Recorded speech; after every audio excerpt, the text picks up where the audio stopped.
In this video, I will show you step by step on how to lock your WhatsApp from unwanted access in Android phone, the step-by-step tutorial. So let's go.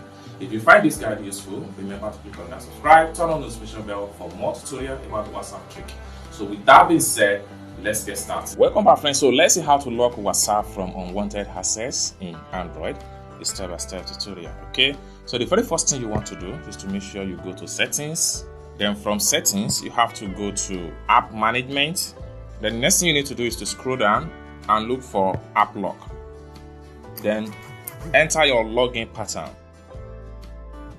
Then it takes you to all the apps available in your phone. Next thing you want to do is to simply scroll down and look for WhatsApp. So right here, I'm going to lock this WhatsApp. So for me to do that, I have to make sure I click on this padlock.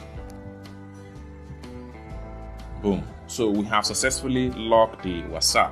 So let's exit from the app management. Then we head over to the WhatsApp. So here is the WhatsApp right here. I'm going to click on it. Then you can see it asks me confirm save pattern or forgotten password. I have to enter the pattern.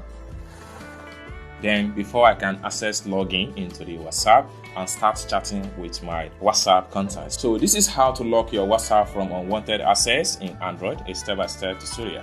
I hope you really got value for this video. If you find this video useful, give this video a big like, and also don't forget to subscribe to the channel for more tutorials like this. Thank you so much for watching, and I hope to see you in my next video. Bye for now.